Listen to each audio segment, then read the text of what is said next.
शं वरुणः शन्नो भवत्वर्यमा शन्न इन्द्रो बृहस्पतिः शन्नो विष्णुरुक्रमः ॐ शान्ति शान्ति शान्तिः।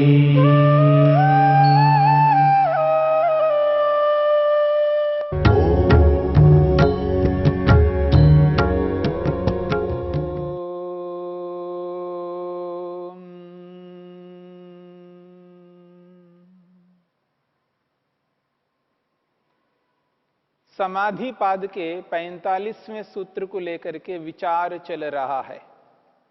सूक्ष्म विषयत्वम च अलिंग पर्यवसानम।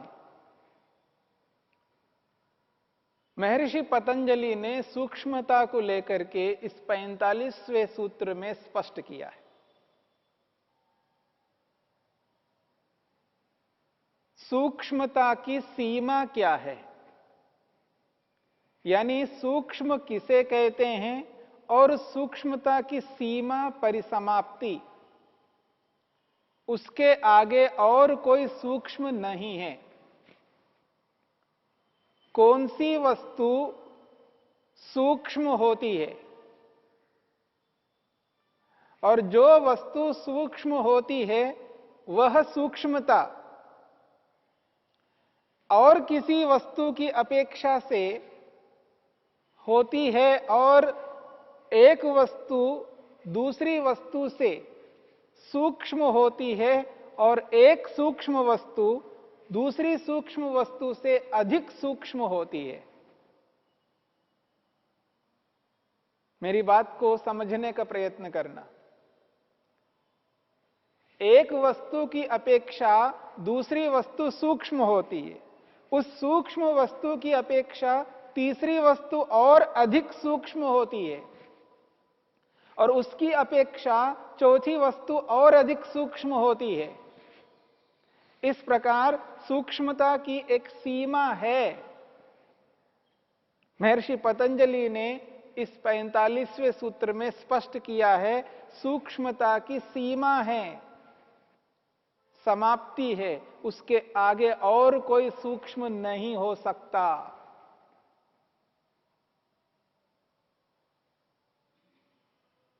सूक्ष्म किसे कहते हैं? और ये जो सूक्ष्मता है, इस सूक्ष्मता को लेकर के हमने विचार किया है। सूक्ष्मता दो प्रकार से है, एक स्थान की दृष्टि से, जगह की दृष्टि से, यानी जो वस्तु जितना स्थान घेरती है, जितना परिमाण उस वस्तु की है, उतने स्थान में वो वस्तु विद्यमान है। अगर उससे कम स्थान में कोई वस्तु रहती है तो वो उससे सूक्ष्म माना जाएगा। तो स्थान की दृष्टि से, परिमाण की दृष्टि से एक सूक्ष्मता है और दूसरी सूक्ष्मता है ज्ञान की दृष्टि से, जानकारी की दृष्टि से, नॉलेज की दृष्टि से सूक्ष्म है। और यहां चेतन आत्मा का पुरुषार्थ कारण बनता है। जितना पुरुषार्थ से वह वस्तु समझ में आ जाती है और उससे अधिक पुरुषार्थ से जो वस्तु समझ में आती है और सूक्ष्मता से जाए और अधिक मेहनत करना पड़े, तो यहां पुरुषार्थ को कारण बनाते हुए कोई वस्तु ज्ञान की दृष्टि से स्थूल और सूक्ष्म हो सकती है और होती है। ज्ञान की दृष्टि से वस्तु स्थूल और सूक्ष्म होती है। तो जो सूक्ष्मता है वह सूक्ष्मता दो प्रकार की है, एक स्थान परिमाण की दृष्टि से और दूसरी सूक्ष्मता ज्ञान की दृष्टि से है। और यहां 45वें सूत्र में महर्षि पतंजलि ने जिस सूक्ष्मता की चर्चा की है वह सूक्ष्मता स्थान की दृष्टि से, परिमाण की दृष्टि से है। सूक्ष्म विषयत्वम च अलिंग पर्यवसानम। परमपिता परमेश्वर ने सृष्टि उत्पन्न की, संसार बनाया, जिन कारणों को लेकर के इस ब्रह्मांड को उत्पन्न किया है, उन कारणों की चर्चा इस सूत्र में प्रस्तुत की जा रही है। निर्माण की प्रक्रिया, संसार की जो निर्माण की प्रक्रिया है, वो निर्माण की प्रक्रिया निर्माण होता होता पंचमहाभूतों तक निर्माण की प्रक्रिया रुक जाती है। यानी पंचमहाभूत निर्माण की प्रक्रिया में अंतिम पदार्थ है, अर्थात पंचमहाभूतों से नवीन नूतन पदार्थ नहीं बनते। पृथ्वी तत्व से, केवल पृथ्वी तत्व से, पंचमहाभूतों में जो पृथ्वी है, उस पृथ्वी तत्व से कोई नवीन नूतन पदार्थ नहीं बनता। इसलिए पृथ्वी तत्व निर्माण की प्रक्रिया में अंतिम पदार्थ है। ऐसे जल तत्व, ऐसे अग्नि तत्व, ऐसे वायु तत्व, ऐसे आकाश तत्व। यहां पृथ्वी, जल, अग्नि, वायु, आकाश उन पदार्थों के लिए कहा जा रहा है जो दृष्टिगोचर में नहीं आते हैं, जो इंद्रिय ग्राह्य नहीं है, इन इंद्रियों से जिनका ग्रहण नहीं होता। संसार में मोटे तौर पर जिस धरती को पृथ्वी कहा जाता है, जिस पानी को पानी कहा जाता है, जिस अग्नि को अग्नि कहा जाता है, जिस हवा को वायु कहा जाता है, ये उन पांचों महाभूतों को मिलाने पर उत्पन्न हुए हैं। इसकी चर्चा हमने अनेक बार आपके सामने की है। जिस प्रकार से ये जो शरीर है, ये शरीर पंच तत्वों से बना है, पांच महाभूतों से बना है। उन्हीं पांच महाभूतों से ये धरती, ये पानी, ये अग्नि, ये वायु बने हैं। इसलिए यहां पर पंचमहाभूत अंतिम पदार्थ है, इसलिए उनको स्थूल पदार्थ कहा है, स्थूल भूत कहा है। और महर्षि वेदव्यास ने स्थूला भोगः शब्द से स्पष्ट किया है, वो स्थूल पदार्थ है, स्थूल पदार्थों का साक्षात्कार है। अब यहां पर इस 45वें सूत्र में सूक्ष्मता को समझाया जा रहा है। यानी पांच महाभूतों का जो कारण है, उनको सूक्ष्म कहा जाएगा। पांच महाभूतों के जो कारण हैं, उनको सूक्ष्म कहा जाएगा। इसलिए महर्षि वेदव्यास स्पष्ट कहते हैं, पार्थिवस्य अणोः, पार्थिवस्य अणोः गंधतन्मात्रम सूक्ष्मो विषया। महर्षि वेदव्यास कहते हैं, पार्थिवस्य अणोः गंधतन्मात्रम सूक्ष्मो विषया। पृथ्वी का जो अणु है, पृथ्वी का एक अंश, एक टुकड़ा, उसके लिए कहा अणु। जैसे हम परमाणुओं का प्रयोग करते हैं, अणु सूक्ष्म अंश होता है। तो पार्थिवस्य अणोः, पृथ्वी का जो एक अणु है, उस एक अणु का गंध तन्मात्रम, गंध तन्मात्रा सूक्ष्मो विषया, सूक्ष्म विषय है। पृथ्वी तो बहुत है, यानी पृथ्वी के कण बहुत हैं, जैसे मिट्टी के बहुत सारे कण हैं। उदाहरण के लिए, ये जो मिट्टी है, धरती पर जो मिट्टी होती है,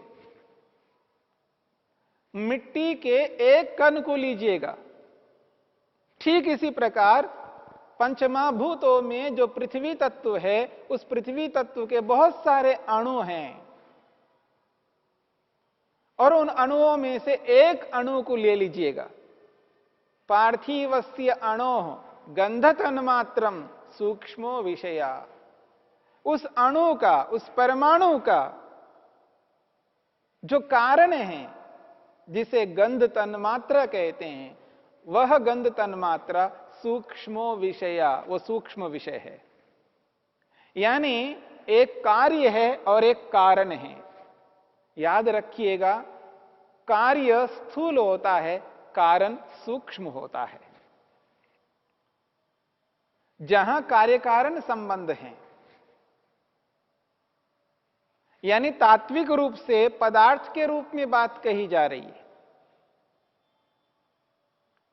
जो जड़ पदार्थ हैं, जो वस्तुएं हैं, उनको ध्यान में रख करके यहां पर कार्य कारण भाव को प्रस्तुत किया जा रहा है।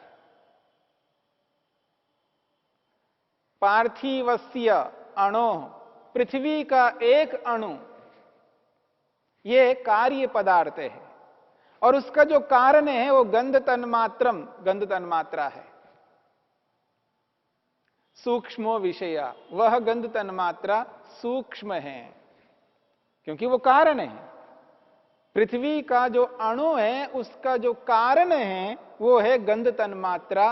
वो कारण है इसलिए वो सूक्ष्म है, और ये कार्य है इसलिए ये स्थूल है।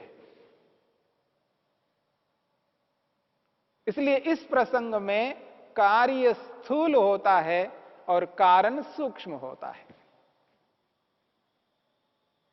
जैसे उदाहरण के लिए रुई को लीजिएगा, ये जो कपड़ा है, ये जो कपड़ा है, इस कपड़ा का जो कारण है धागे हैं, और उन धागों का कारण रुई है।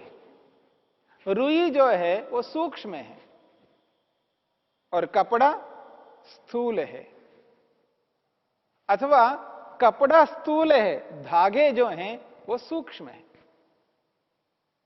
धागा सूक्ष्म होता है और कपड़ा स्थूल होता है। धागा जो है वो स्थूल है और रुई सूक्ष्म है। तो कार्यकारण संबंध को लेकर के यहां पर प्रस्तुत किया जा रहा है, पार्थिवस्य अणोः गंधतन्मात्रम सूक्ष्मो विषया। यह है सूक्ष्मता। ठीक इसी प्रकार से आप्यस्य, आप्यस्य रसतन्मात्रम, आप्यस्य अणोः रसतन्मात्रम सूक्ष्मो विषया। जल का जो एक अणु है, जल का एक अणु है, एक अंश है, उस एक अणु का सूक्ष्म विषय रस तन्मात्र है। इसलिए कहा जा रहा है आप्यस्य रस तन्मात्रम सूक्ष्मो विषय। पृथ्वी, जल, अग्नि के संदर्भ में कहा जा रहा है तेजसस्य रूप तन्मात्रम, तेजसस्य अणोः रूप तन्मात्रम सूक्ष्मो विषया। अग्नि का एक अणु, अग्नि का एक अणु है, उस एक अणु का जो सूक्ष्म विषय है वो है रूप तन्मात्रा। जिस प्रकार से पृथ्वी का, जिस प्रकार से जल का, जिस प्रकार से अग्नि का कारण यहां गंध तन्मात्र, रस तन्मात्र और रूप तन्मात्र को बताया, ठीक इसी प्रकार से वायवीयस्य, वायवीयस्य स्पर्श तन्मात्रम सूक्ष्मो विषय। वायु का एक अणु, छोटा सा एक परमाणु, वायु का एक अणु है, और उस एक अणु का जो कारण है, जो सूक्ष्म तत्व है, वो है स्पर्श तन्मात्रम, वो स्पर्श तन्मात्रा है। पृथ्वी, जल, अग्नि, वायु और पंचमहाभूतों में अंतिम तत्व है आकाश। इसलिए महर्षि वेदव्यास कहते हैं आकाशस्य शब्द तन्मात्रम सूक्ष्मो विषय। आकाश का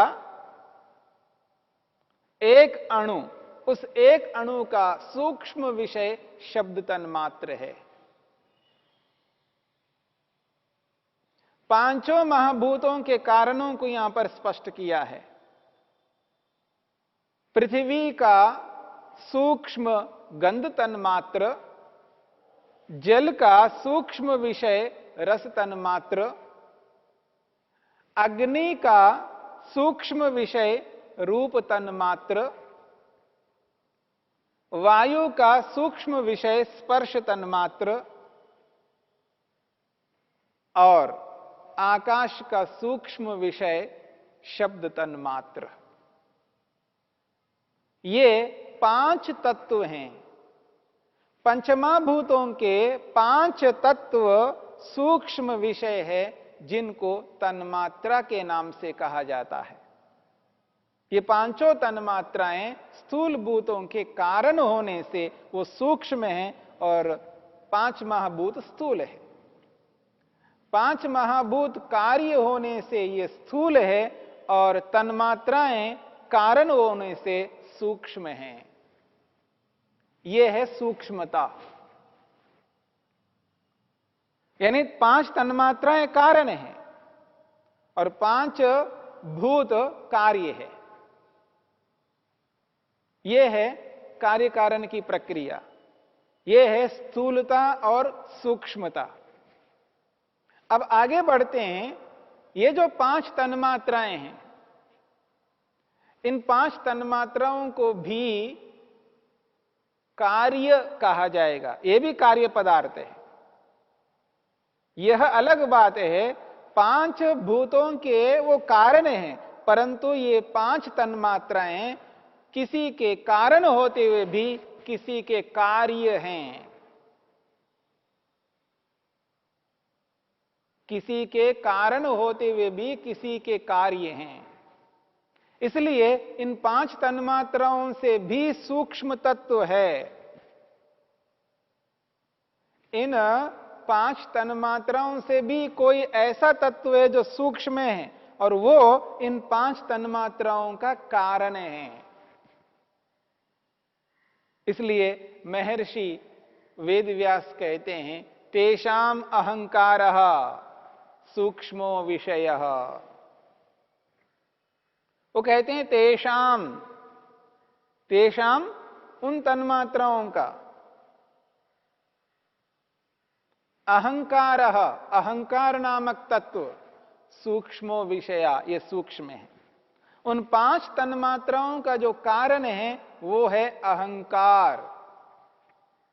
यहां अहंकार अज्ञान वाला अहंकार नहीं है, घमंड वाला अहंकार नहीं है। यहां अहंकार एक तत्व है, एक पदार्थ है।